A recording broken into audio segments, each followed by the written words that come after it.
Hello, and welcome to our second hashtag We Connect. I am so excited to continue to offer this opportunity to our community. Just a quick reminder that we are being hosted by a Zoom webinar, and this is a participation in terms of us really being able to deliver content to you. However, you can still ask us questions in the questionnaire section, and we will be able to view them together at the end. It is so exciting to announce this hashtag We Connect and to be able to connect with our community in a different capacity. Mr. Dan Lee, he's our tech director here. He is working behind the scenes to ensure that we are up and running. If at any time we have any technical difficulties, please just re-sign on to the Zoom link that was provided to you. As one last reminder, everything will be recorded, so if you happened to miss tonight's session, we will make sure to share all information with our community. All right, Dan, you can click on to the next slide. So the goal of our webinar series is to really demonstrate how we are putting our strategic plan in action. Something that was really evident in our strategic planning process was that we in Evergreen Park want to see action aligned to our goals. We want to be able to demonstrate our journey and make that relationship with our community and our parents. And we want to make sure that all of our parents understand what this looks like and sounds like at the classroom teacher level. I'm a teacher at heart. It's what I believe in, and I want to continue to support our teachers in the capacity of learning how we take our strategic plan and support our teachers to implement that with fidelity, because ultimately that supports our students. So the focus of today's hashtag We Connect is directly tied to student support services. So I have a lovely guest here today that I am so excited to introduce to our community, and her name is Miss Rebecca Tyrrell. Miss Rebecca Tyrrell was assigned to this big role of our Director of Student Support Services at the very beginning of this year. And I am going to now turn it over to her and let her introduce herself to each of you. Thank you, Dr. Woodland. Hello, everybody. I'm so excited and happy to be here. I just wanted to give you a little history about myself in education and myself personally. This is my 17th year in education. My first year, as Dr. Woodland said, as the Director of Student Support Services. I was in the role of case manager last school year in Evergreen Park, and I am a trained school psychologist. So most of my experience in education has been as a school psychologist. So I'm very passionate about student support services and servicing our students with disabilities. I'm also a community member, a mother of 2 college boys who are CMS middle school graduates and Evergreen Park Community High School graduates, and I have a middle school daughter. I also put my favorite quote on there. I think it really speaks to who I am and what I believe for our students with disabilities. My quote is from George Evans: "Every student can learn, just not on the same day or in the same way." Well, thank you so much for that great introduction. And I always say to myself too, that being a Director of Student Support Services is one of the most difficult jobs on the planet. And it's because there's so many things to juggle in this position. And so we just appreciate your services and your willingness to work with us in this capacity. So that kind of leads me to my next topic. So can you just give us a brief overview? So what does the Student Support Services Department entail, and what do you oversee? So like Dr. Woodland said, we oversee a lot. So we start with our youngest learners. We oversee the pre-kindergarten, our at-risk classrooms that are located at both of our north schools, and our early childhood classrooms that are at our north schools as well. We oversee special education, which includes a district case manager, our school psychologists, our special education teachers, and then all our related service providers. So anyone from a social worker, a physical therapist, occupational therapist, vision and hearing itinerants. We also oversee health services, so our nursing staff and our health aides within the district. We oversee them. We also have an MTSS coordinator and oversee our PBIS, and our behavior interventions, and then of course our extended day program, which includes our morning and aftercare programs. Very comprehensive. It is very comprehensive, and it's definitely a lot of different details to each of those components. But I'm going to ask you, what's your favorite part of the job, Becky? What do you like about your job? I think my favorite part of the job is the collaboration. It's really important to be in this role, or just to be in the role of special education in general, to be a collaborative person, because you're collaborating with parents, general education staff, related service providers, and special education staff. So you really have to have those people skills and those abilities to collaborate and think on your feet.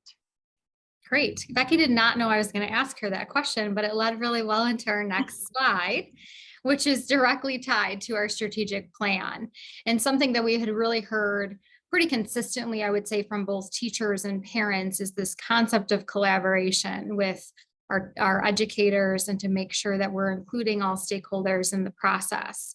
And this year, I've really tasked Ms. Tyrrell with really starting with our teachers. So kind of talk us through what you've done to increase collaboration with our teachers at this point.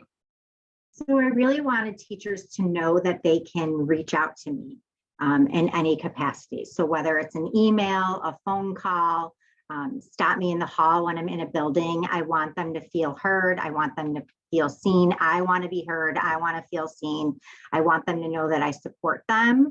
I really feel like this has kind of opened up different relationships, and allowed for teachers to feel creative in their roles, thinking outside of the box to service our students. We've also had PLC meetings devoted to our special education staff, kind of just focused on different content areas, but just some procedures that we'd like to put into place and be more consistent with. And then I am always looking for feedback. So if we, put something into place last school year or this school year, I want to know from teachers what worked about that, what didn't work, what do you think we could do better? So we can kind of move forward and make things easier on us. Yeah, I think that's a great point. We've always recognized that we don't get anywhere with our kids without working with our teachers. And that's definitely been a big district goal of ours, just to work directly with our teachers to increase visibility, have the opportunity for them to work with one another and share ideas, and then also ask for ongoing and regular feedback.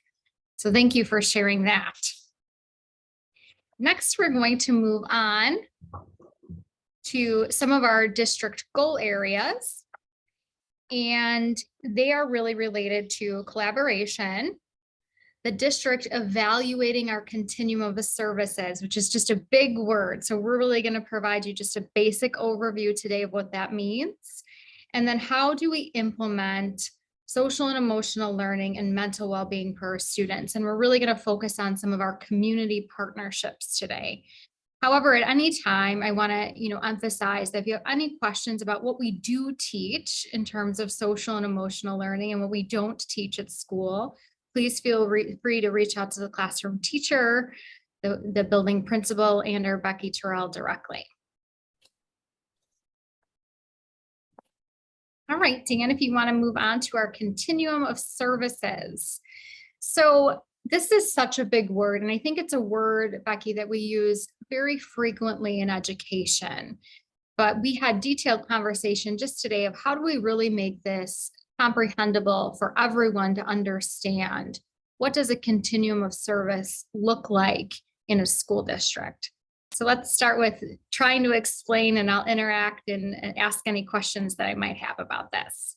Okay, so just federal law specifies that students with disabilities need access to their non-disabled peers. So when we're talking about a continuum of services, we're talking least restrictive to most restrictive. So in the context of how much access to the general education curriculum, but also their general education peers. And that's the ultimate goal for all of our students. So when we look at our continuum of services, what we have and what we offer, we talk about, general education with just some supplementary aids and support. So students have access to the general education curriculum. They might need some things modified by a special education teacher in the classroom. We also have what we call resource support. So students might have a skill deficit and need some, direct service by a special education targeting that skill, and they might receive that outside of the general education classroom.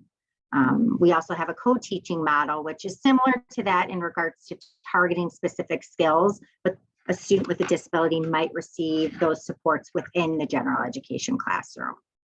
We also have special education classrooms.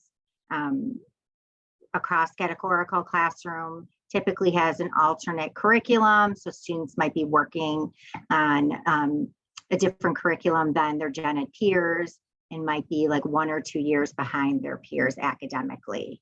We also have a structured learning program, which would be an alternative curriculum as well, but those students might need more one-to-one support, or there's a higher teacher to student ratio in that classroom. And they use a lot of principles of ABA, applied behavior analysis. Typically the special education classrooms are a little bit smaller to provide that extra support that students might need. We also have primary academic learning skills classrooms, and those are similar, focusing on academic, but also developing those critical life skills. We have classrooms outside within our co-op. We're part of the Aero Cooperative. So we have classrooms within the Aero Cooperative, and then we have students that might have a private placement, so something more therapeutic. And then the most restrictive would be a student that would need a home hospital instruction. So when we talk about that continuum of services, it's very large, but it's pretty extensive. So a lot of programs are offered here. And I think what really stands out to me in terms of Evergreen Park when I got here was this concept of inclusion, and that we as a district believe in inclusion. So can you just explain what inclusion means? Kind of to expand on that, it's just inclusive practices is educating peers with non-disabled peers. So really doing everything we can to have a student with a disability interacting with their peers, accessing curriculum material, grade level curriculum. We really want to encourage that. The research says that students really do benefit from having more access to their gen ed peers. And think about it in the context of, role models. We have a lot of great things going on in the district between some of our special education classrooms and general education classrooms. And just providing those role models, even in community language and social emotional role models. Right. So a really simple example to me, Becky, and correct me if I'm wrong, would be a student who might be in our structured learning program would still then attend PE or art or music with their gen ed peers. Correct. That's great. And we want to encourage that as much as possible, because it's directly tied to students being able to access gen ed curriculum and having positive peer role models. Another example. Sorry. No, you're okay.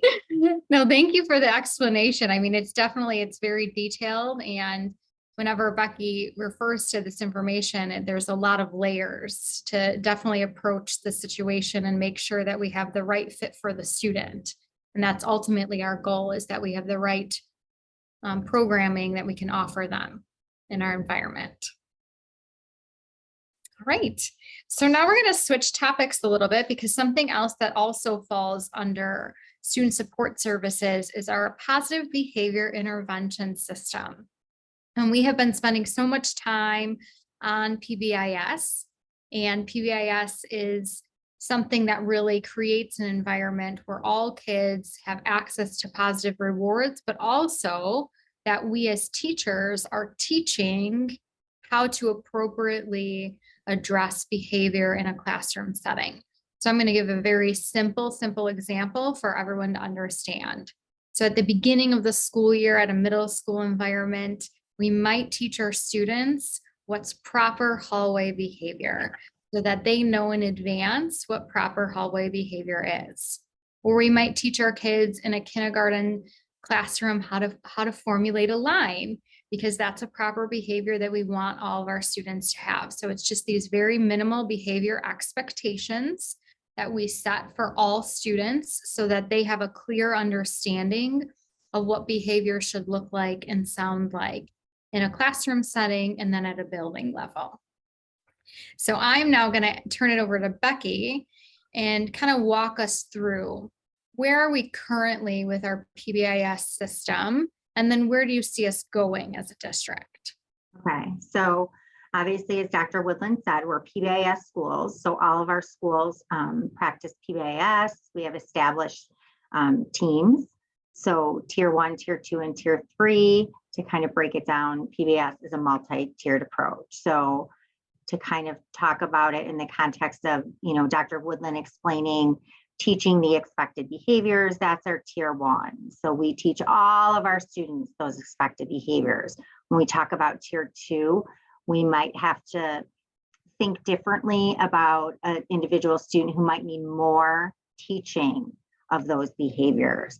And then we're talking about tier 3, we're talking about a student that might even need more interventions to acquire those expected behaviors. So that's kind of what that multi-tiered system looks like. We did just recently, when we came back from the break, did a PBIS reboot with all of our school staff, just kind of reviewing again what PBIS is, the multi-system tiered approach, and then just some like tips and tools and strategies in each tier. Another thing that we've done this year, which is new, is we've created a district and community leadership team in conjunction with PBIS. And adapted an ISF framework, which really is embedding those social, emotional, and mental health supports within.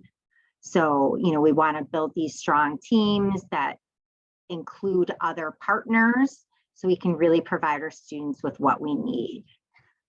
So what's coming next? We have just updated our PBIS handbook. Again, we're trying to be consistent across the district, across all of our schools with our language and our practices. We're going to roll out our interconnected framework to our buildings and coach our staff. So each PBIS tier team has coaches. So we're going to complete that. We've started to complete our tiered fidelity. So that's really just looking at what types of supports that we have at each level and kind of looking to see what we might possibly need. And then we're going to continue to meet as that team and kind of look at how we can build those supports that we're missing to meet the needs of our students and families. Yes, of course. I always like to think of tiered systems as like layers of a cake. This has always been like my analogy. So like tier 1, everyone gets the first piece of cake because everyone wants one piece of cake, right? At a birthday party. But the next time somebody might come back for seconds because they need just a little bit more to fill them up. And then sometimes they come back for the third layer of the cake because they need just a little bit extra support each and every time. So no matter what, their layers, and we approach that from a systematic point of view because it's a necessity to ensure that if a child needs additional layers to the cake, that we as the school district are providing that to them. I think something that's also super important as a district, I've learned that we really emphasize this relationship between home and school with PBIS supports, and that we want to include parents in the process.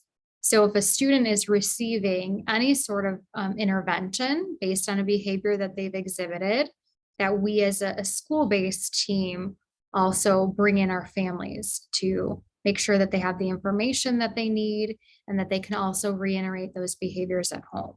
So there's a direct connection. Right? Exactly. Great. All right, next we're going to jump into a community education grant, and I'm just going to speak briefly about something that we put into place at the end of last school year, and then Becky is going to tell us a little bit more about where we are in the process. So the state of Illinois offered a federal grant that was developed through Illinois State Board of Education. And the goal behind this grant was to really increase funding at the school-based level to provide community partnerships to respond to student mental health needs. And the direct correlation to this was a result of a worldwide pandemic, and that we recognized, and that the state of Illinois recognized, that students needed additional services as a result of a response to a pandemic that we had all experienced. And so District 124 applied for this grant and received this grant. It is a 2-year partnership that we're going through. And so I'm going to we can click over to the next slide, and we're going to talk about one of our partnerships specifically, and then all the other relationships that we've formed. Okay, thank you, Jenna. So as I mentioned earlier, the district community leadership team was formed out of this grant. We've been very fortunate to partner with a number of people, but one of the partnerships is with the Center for Self-Actualization. So Tammy Bobel is the founder of the center, and she is part of our DCLT team, which has been amazing. So it is, integral to this interconnected systems framework in regards to, having partnerships and providers who look at data with a different lens and help us determine what evidence-based interventions we need. So currently we have a provider from the center at each school. So we have someone assigned to all the schools, which they will be part of our PBIS tier teams. And they're also providing individual or group counseling as needed. So this has been something that's really been huge within the buildings. Obviously, all of our buildings need something different and have utilized, but we really needed to get those mental health providers in the buildings. We wanted them on the team so they build relationships with our staff, get to know, our students, and get to know what those individual buildings need. So, this is an early partnership, but I think that moving forward, there's a lot of exciting things that we are developing. Dan, you want to go to the next slide? I'll kind of talk about the community partners that we have as part of our DCLT team. So we also have Mr. Frank Murray, who's the director of the Evergreen Park Library. They're directly tied to our grant as well. So some of the things that they've been doing is they have online homework tutoring. We're talking about different types of programming that would be beneficial to our families and our students. We have Kelly Burke, our village mayor, sitting on our committee as well. We have Lori Winkler, who's the Birth to 3 director at St. Xavier University. So this has been another great partnership, when we're talking about early intervention and how we can, make sure that we're identifying our little ones before they turn 3. We also have Officer Wright, who is our school resource officer at CMS. She has been amazing part of this process and just communicating some of the things that she sees within her day. And then we also have Evergreen Park Parks and Recreation Barn Director, Mary Kay Nielsen. So, hopefully in the future we'll partner with more, but the point is to kind of identify the needs of not only our students, but our families using some of our, school and community data.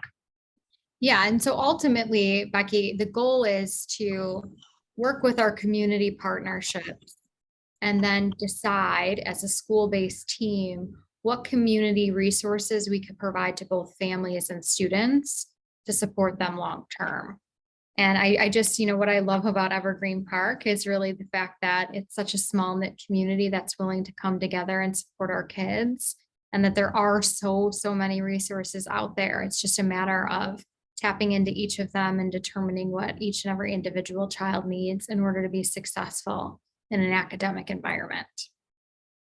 So thank you so much for explaining that, and we are excited for the work that comes ahead with that. All right. What is next, Dan? If you want to switch to next slide, perfect. Okay, so we're going to start with some questions that we looked through together. At this time, we've had no additional questions that were submitted, but I want to start with, I think we skipped one. Okay, perfect. So Becky, as a new director of student support services, what are some strengths that you've noticed as well as some areas of improvement?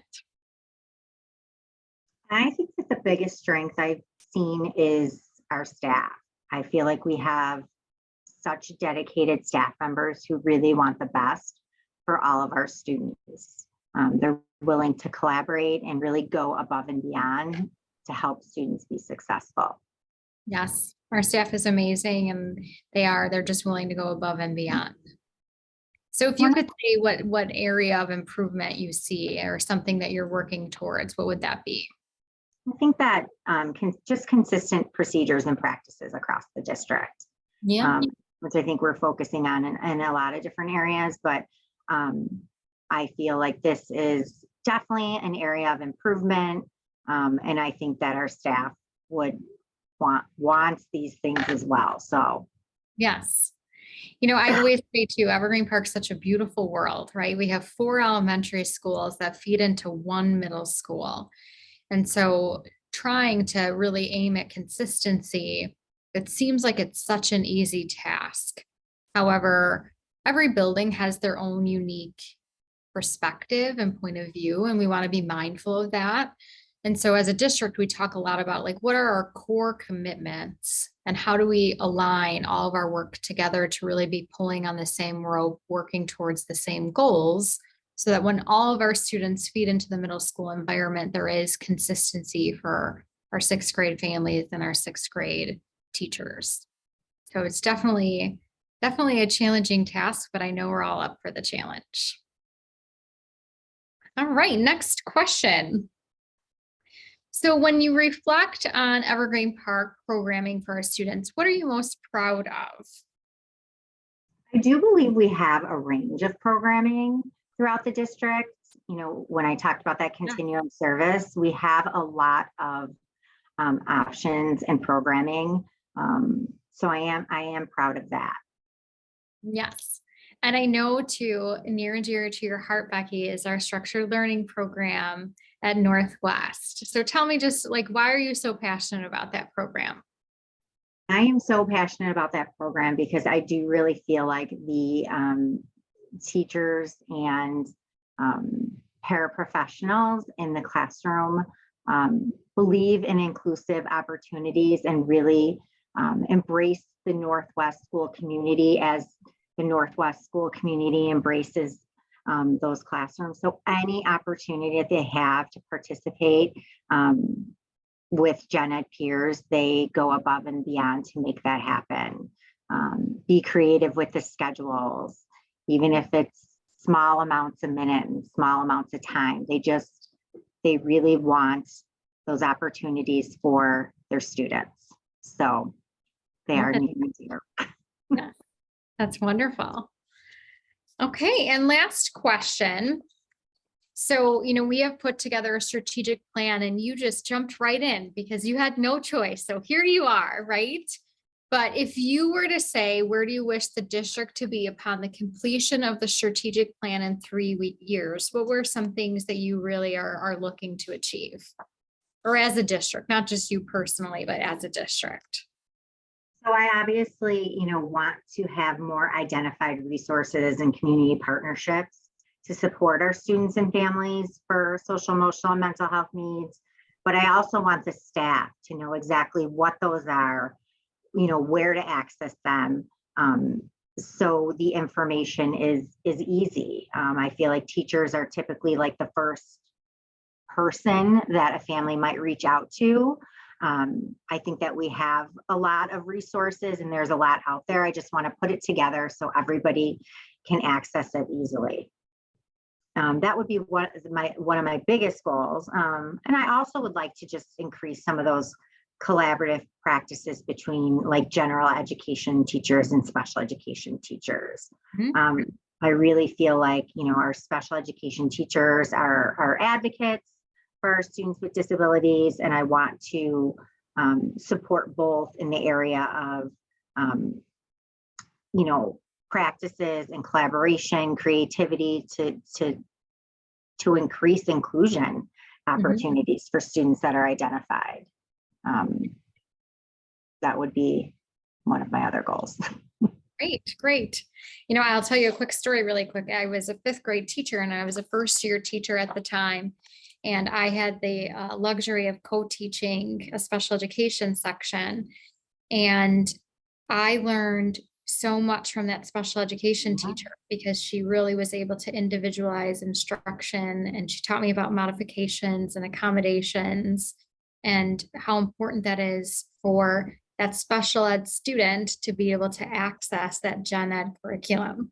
And I think, again, when I think about the experience that I had as a gen ed teacher, I was just granted the opportunity to work with a veteran teacher who knew a lot about kids and working with kids and working in an inclusive environment. And it will forever impact, you know, my ability to see that relationship as being so critical to the needs of our kids.